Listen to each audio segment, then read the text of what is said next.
today encouraging ladies to do love, relationships, family, nation building, and good sex for life. Yes, this is where you get to do this for life, y'all. Woo! So let's go into today's broadcast.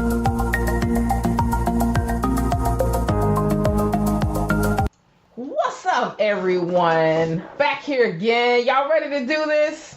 Y'all ready? Because I am so excited about today's podcast because it should help, really not only just encourage, but it should help some ladies today understand what's been going on in their lives. So I'm talking primarily to single ladies today, but women, married women, can take heed too to some of the steps that I'm going to give towards the end, okay? So make sure you stick around till the end. So, suck at friendships, then you'll suck at marriage. What an absolute, right? Okay, so technically I'm not into the absolutes, but basically I'm just letting y'all know that relationships before marriage are just that important, okay?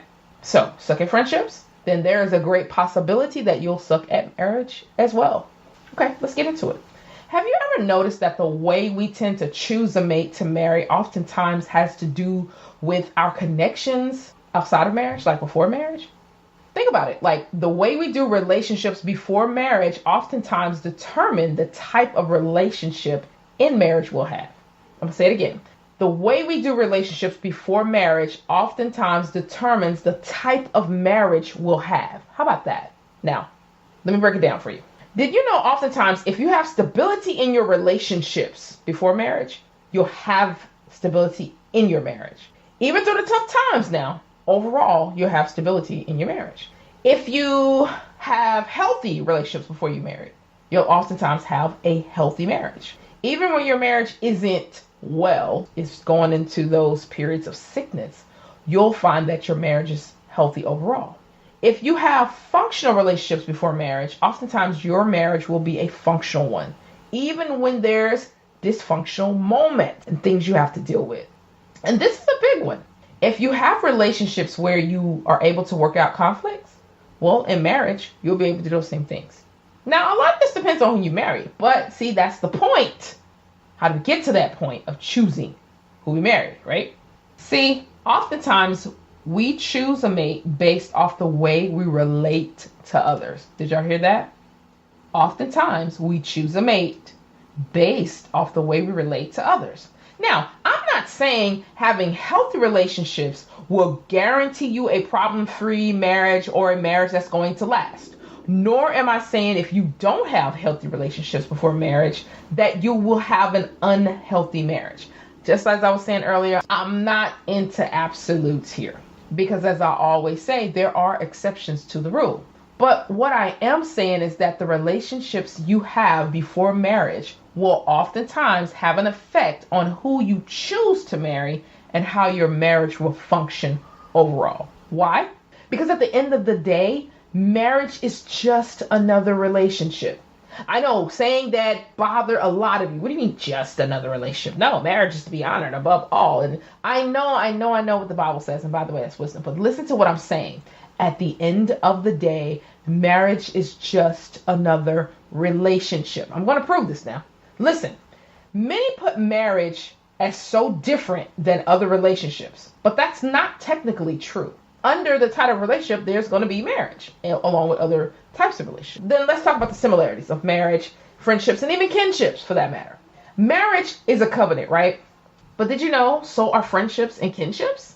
Okay, so what is a covenant?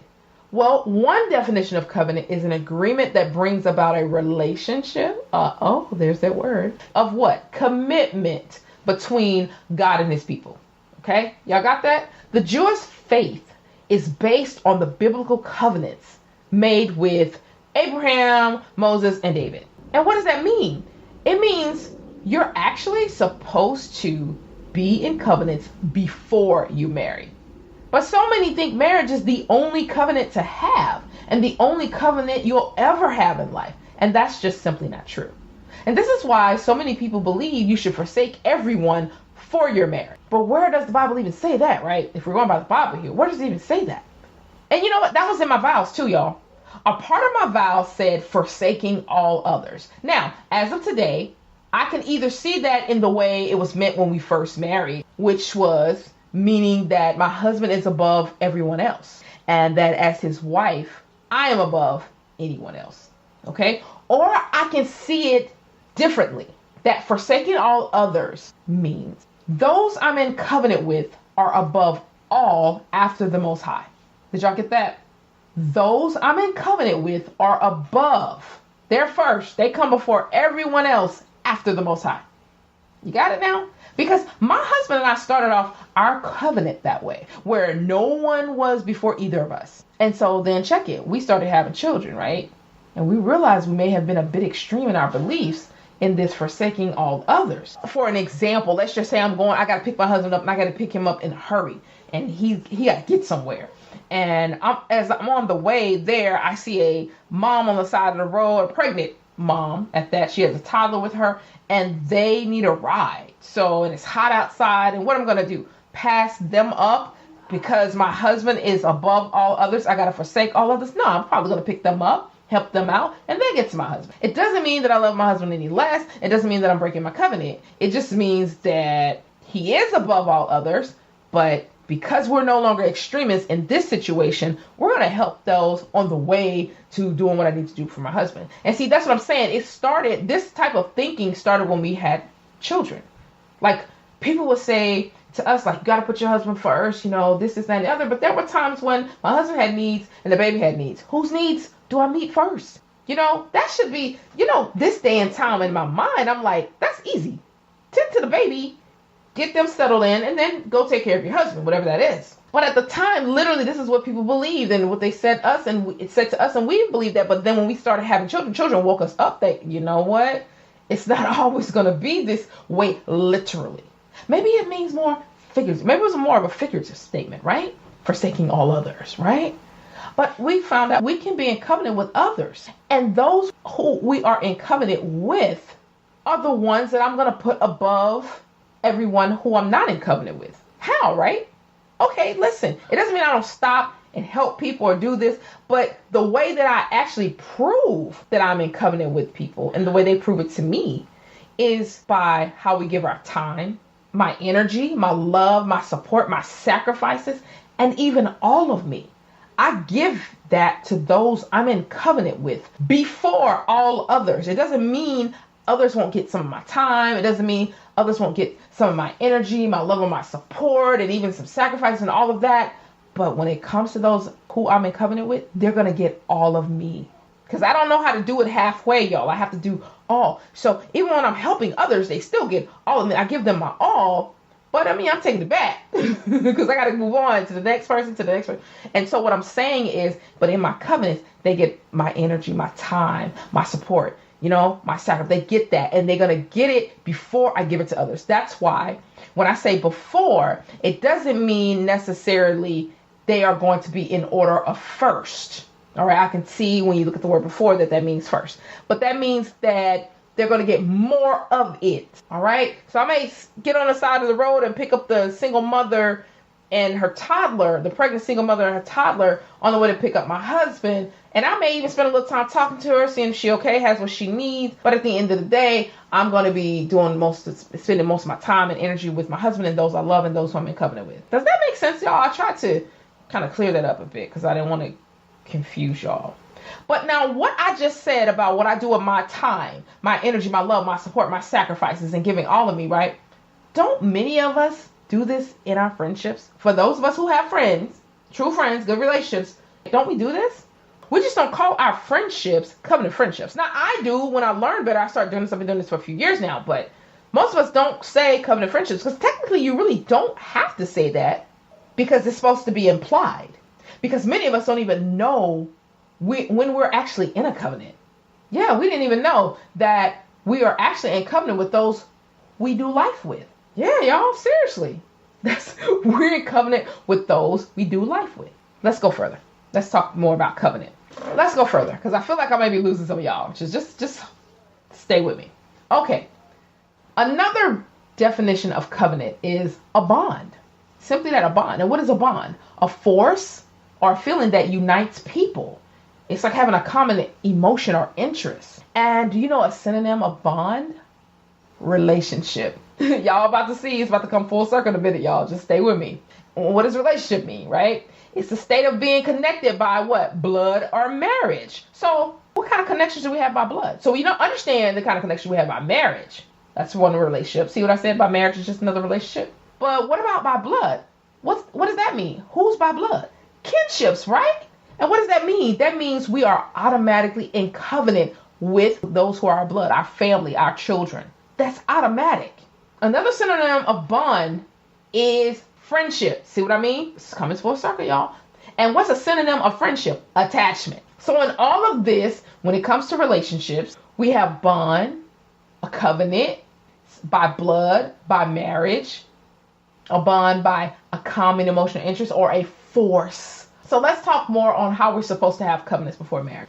Some covenants you cannot choose. Some relationships, some bonds you can't choose because you are born into these covenants. But others you do choose. So you don't get to choose your family, but you definitely get to choose your friends. So I must ask you now, what kind of relationships do you have while you're single? What kind of covenants do you have? Do you keep failing in relationships? Do you have friends right now? Like, be honest with yourself. Do you really have real friends, true friends? Or have you had so many different relationships and you just pull a plug on them? You cut them off because, it's just not working out. It's toxic. It's all of these things. So basically what that means is just you out here breaking covenants when you're actually supposed to be in covenants for life. But how can we make covenants for life, right? Let's go a little bit further in the meaning of covenant from a biblical perspective.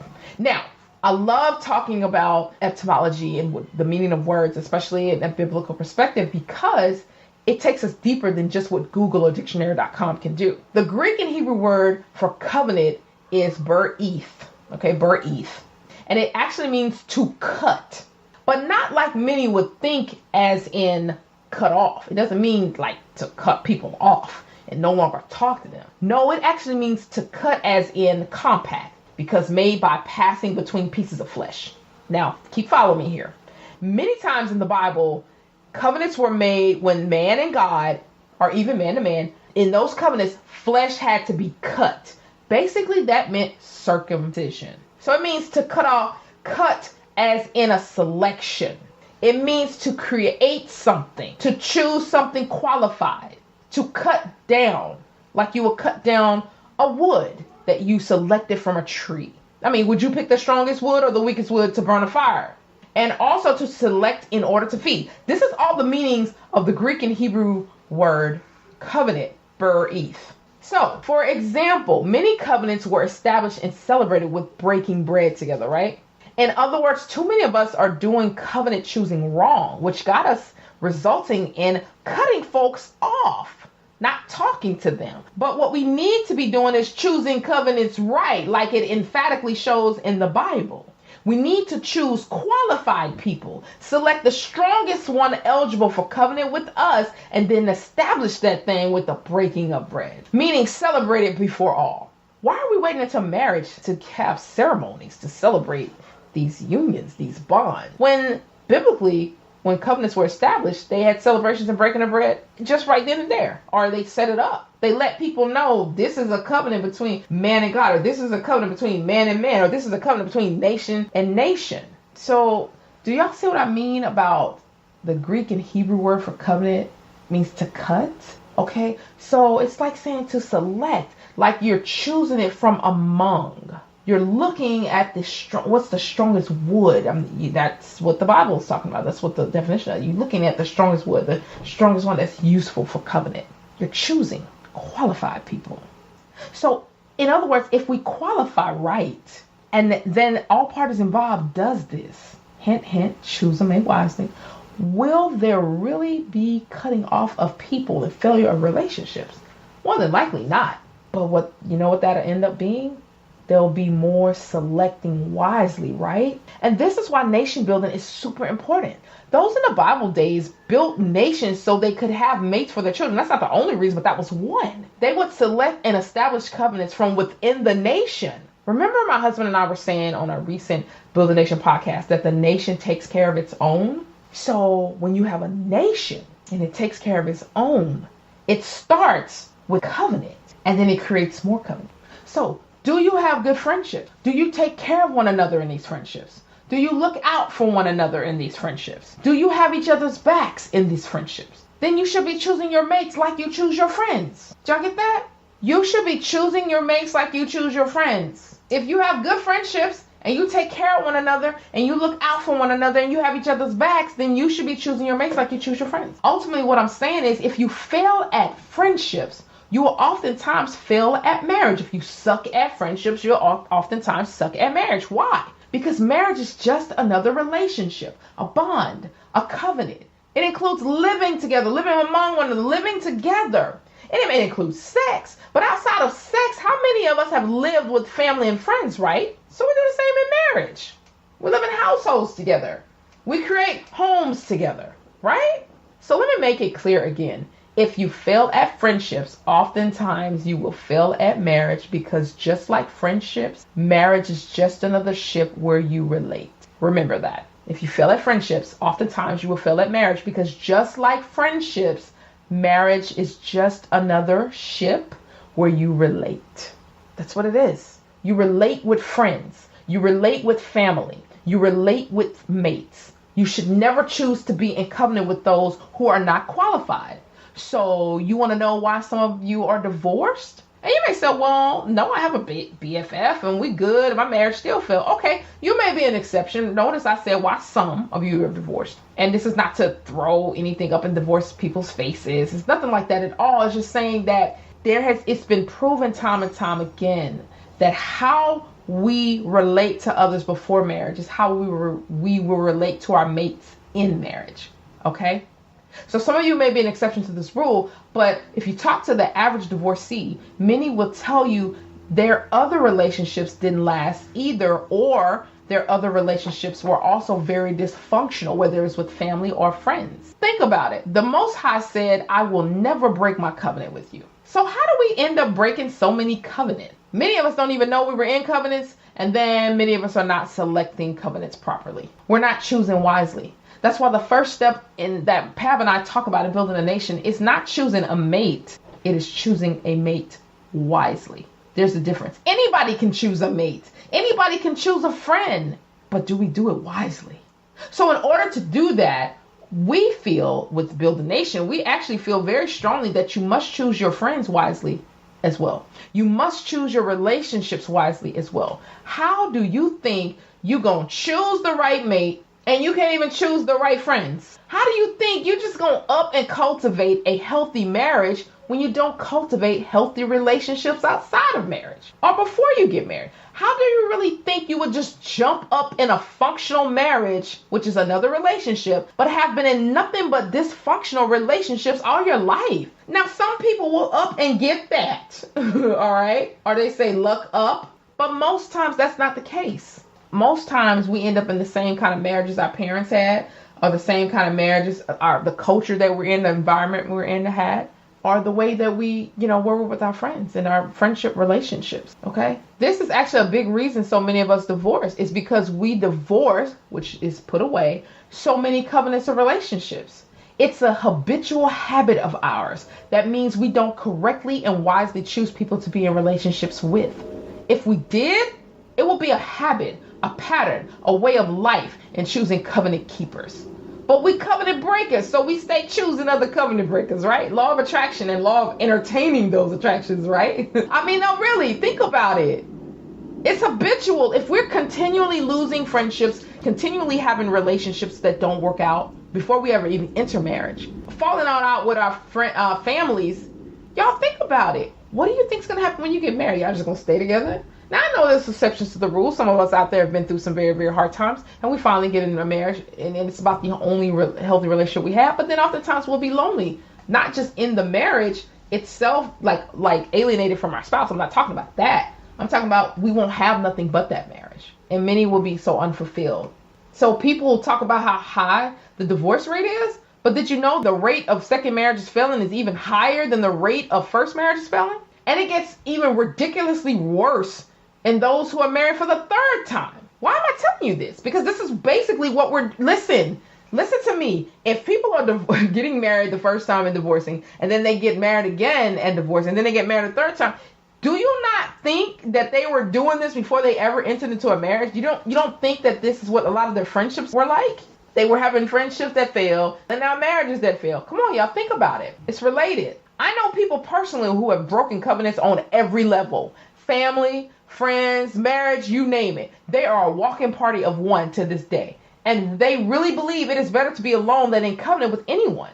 I understand a lot of hurt and pain there, yet we were never made to be islands unto ourselves. Never. That's why for believers, the body of Christ, for others that are not believers, there's the world, there's people, there's neighbors. We're not supposed to be alone, yet so many of us are. We refuse to enter into any more relationships. We're done with them because we don't want to be hurt. No one said they'll never be hurt, even in healthy relationships. No one said that. So how do we stop this cycle? How do we stop being covenant breakers and become covenant keepers? I'm going to give you 3 things that you can start doing today to go from breaking covenants to keeping them. You ready? Okay. The first one is you have to admit and confess you are a covenant breaker. You can confess this to yourself. You can confess it in prayer. You can confess it to someone you do trust if there's someone that you trust. But you have to first admit the fault. Admit and confess that you are a covenant breaker. You got to admit that. You got to say, you know what? I've had so many friendships that fail. I didn't even know there were covenants. I just thought they were friendships. I didn't realize how they all relate to they're basically all covenants. And I didn't understand covenant. I didn't know covenant. I can't say that I've seen covenants being kept that well in my environment, whatever it is you have to say in this confession. But, you just keep on admitting, you just keep on confessing. But you know what? I was quick to leave them when they hurt me or when I thought this was wrong, and I probably wasn't choosing the right people to be in covenants with in the first place, or maybe I was the wrong choice to be in a covenant and I allowed people to choose me and accept it, and I accepted it knowing full well I wasn't going to stick around when times got extremely too hard because I can do bad all by myself. You got to go ahead and confess that you are a covenant breaker. Ultimately, if our relationships are failing so much, we have to accept responsibility for who we're choosing to be in relationships with. So confess that you're a covenant breaker. That's so important. That's why it's the first step. Number 2, reach out to a covenant keeper, someone who's actually very good in relationships, and then ask them for their help straight up, y'all. Because at this point, you've been doing things your way for so long that you have become a habitual covenant breaker. And you may have a covenant. You may have one covenant, right? You may say, well, I got one, but it may not be the best covenant to be in. It may be the one covenant you have, or you may have a few. There may be covenants that are unhealthy, but you're hanging on to them out of undeserved loyalty, out of the fact that you've been knowing them so long, y'all been around so long. So we look at longevity is better than quality, We've been knowing each other so long, so we're just attracted to that dysfunction there. Y'all know what I mean? The attraction of dysfunction. We're so used to, we're safer with dysfunction because it's what we know. And they'll say like the dysfunction that we know is better than the function that we don't know, because that means taking a chance to see if function is really out there. Functional relationships are really out there. So you need to reach out to a covenant keeper, someone who's actually good in relationships, and you need to ask them for their help. An example of a covenant keeper are those with healthy friendships, healthy marriages. We know healthy covenants in general. So you want to find some people that cultivate healthy relationships. Reach out to them, okay? Number 3, build a strong support system. How? Select the best wood for your fire. What's the fire in this case? The burning flames in covenant, okay? So look, 3 things you can do right now today to get started. 1, admit and confess you are a covenant breaker. 2, reach out to a covenant keeper who's good in relationship and ask them for their help straight up. And 3, build a strong support system. And how do you do that? Select the best wood for your fire. You want fire. Think about it. If you want the flames in covenant, if you want your fire to burn, do you get the weakest wood? No, you get the strongest wood and you put it on that fire and burn it, and you keep putting that strong wood there to keep that fire going. That's how you build a support system. You keep going. You keep building. But you will not be able to do that without doing 1 and 2. You got to have people to show you how it's done. I have people all the time. Ladies all the time saying, oh, EV, will you be my mentor? I look up to you. I need your help. And I be thinking to myself, I'm hard. Do y'all really know how hard I am? I'm very hard. Ask the people that I mentor. They'll tell you I'm hard. And the reason why is because I want them so broken in a good way now, so broken, so emptied out, so they can be filled with the most awesome things in their lives. Because we're having to go from dysfunction to function. Many of us were not raised in functional homes. We were raised in dysfunctional homes. So we have a lot of unlearning to do. So that's why I go hard, because I don't know how long I have on this earth. None of us know. But what I do know is while I'm here on this earth, I want to do all I can to help, to be a big sister to as many ladies as I possibly can, and help them get from dysfunction to functional, to friendless to friendful. I'm making up words here, but I'm just saying we can do this. You don't need to continue sucking at friendships and then end up sucking at marriage. Some of y'all out here are talking about you need a man when you really need friends. I'm not saying you don't need a man ever. I'm saying that how can you choose a mate wisely when you don't choose friends wisely?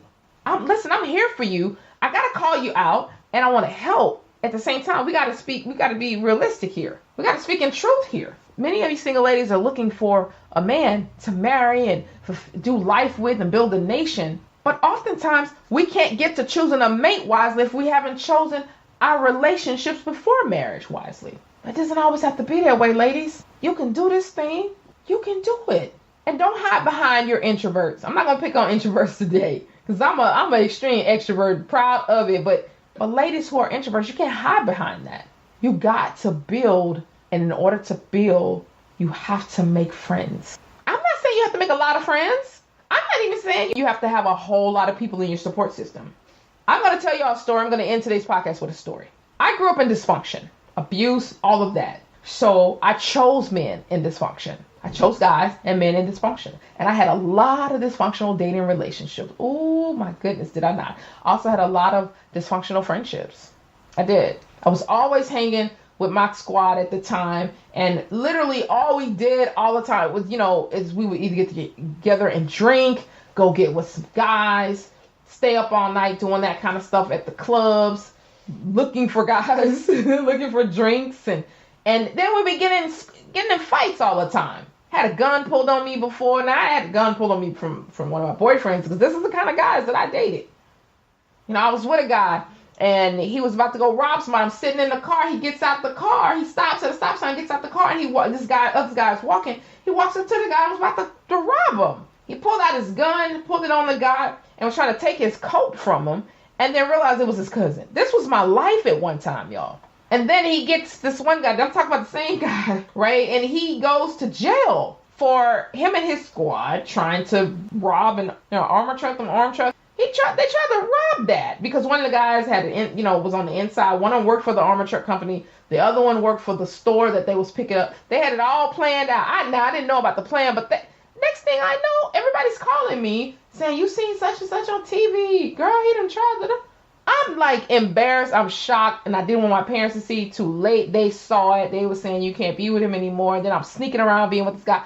Listen, I started that life young because I was raised in dysfunction. I was in dysfunction. I watched my parents do dysfunction. So therefore I was in dysfunction. And I was headed down the same road of dysfunctional marriage. And then on top of that, so now you got one side of that. I want you to follow me. Then I couldn't keep friends. The friends I did keep, they were so dysfunctional. And we had longevity.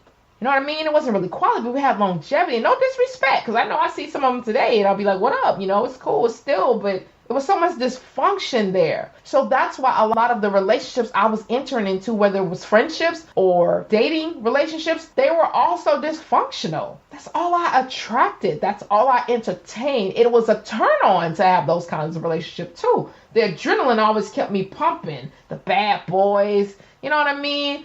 And then we were chicks that was with the bad boys. I mean, it was a cycle. And then, y'all, I got to college and I was just like, you know what? I was doing it there, dating the athletes, the most popular, whatever. And it just was getting a little bit old. And I made a friend with someone outside of dysfunction because I got tired.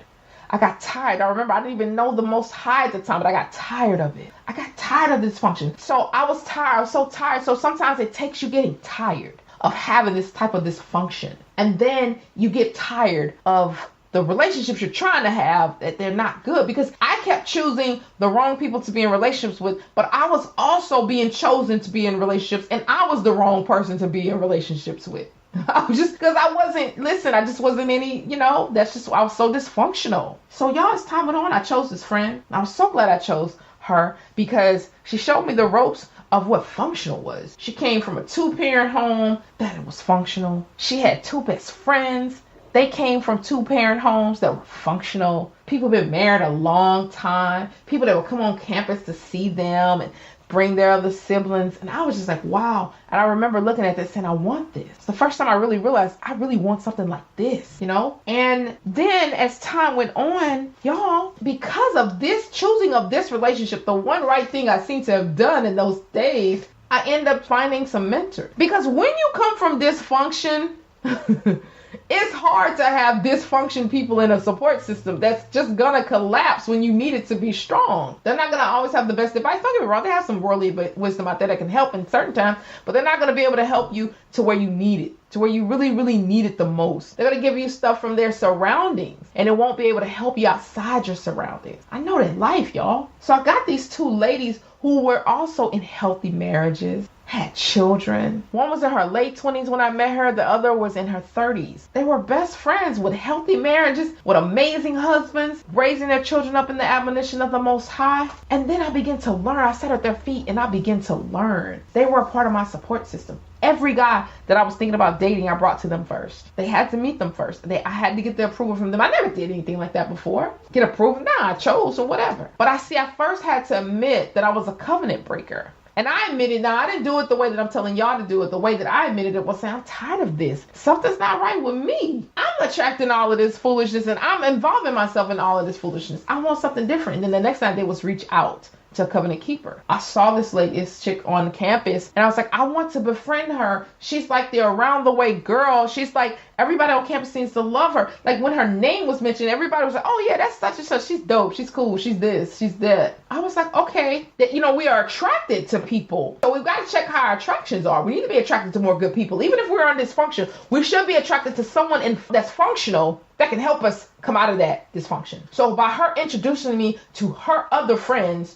who were functional, it helped. It helped me a lot because then I started to see a different side. I started to see some functional relationships in the Black community at that I hadn't seen before from my environment. Okay. So then I get mentors. I see their marriage, their relationships and all of that. They were friends. And then they had other friends, functional, loving covenant. And so then I was able to choose a mate wisely because I reached out to covenant keepers and they helped me. And then I built my support system. Do y'all follow me? And that's why I have the marriage that I have today. That's literally, I thank the Most High for, I truly thank the Most High for his grace and all of that. But that's how I get to where I am today. And that's what I want for you ladies. That's what I want for you all. I want you to get over the dysfunction, being attracted to the dysfunction or continually choosing people to be in covenants with that you keep ending or the relationships keep failing. We can do this. We can do this for life. This is whatever it needs to be. You can do this, meaning you can have functional relationships. You can do this, meaning you can have everlasting covenants. They do not have to end. You can do this, and I'm here to help you do that. Okay?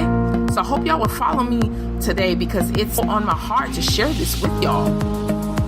And I want you all to get better. So you can start on those 3 steps today. Woo! All right, so we did it again. Another podcast completed. Thank you so much for tuning in. And also thank you so much for sharing my podcast with others to help them bring in more exposure to the many issues we have in relationships. There's that word again. Relationships. Covenant, baby. That's what's up. Shout out to Ben Sound for the music. And don't forget to go to build-a-nation.com to register for our upcoming family webinar. We'll be having it this summer in person as well as online. So make sure you sign up and register before it fills up. Okay? This will be the entire V-Force family as we will be sharing on the 5 pillars of functional families, along with addressing so much more on personal levels on relationships, sex, parenting, and all as a resource to building your nation. So go register at build-a-nation.com. Don't miss that, okay? It's with all of us, and we're going to be helping talk about how we can get from dysfunction to function. All right? So again, you can do this, ladies. You can do this. This does not have to remain your portion. Covenants ending. You need to see and have awesome relationships before you enter into marriage. And if you are married, guess what? You can also do those 3 steps as well. It doesn't end with just the singles. It's just that it's easier and a little bit better if singles can do it before they actually get married, because it can help enhance their marriage. Because it's a relationship, right? But if you are married, you still need to build that support system. So do those 3 steps and get started on that. So you can have a shoulder to lean on, a shoulder to cry on in times of need. Okay? I will be back here in your ear next Wednesday. So make sure you tune in and let's get this thing rolling, y'all, and do this for life. Enjoy the rest of your week, fam. Much love.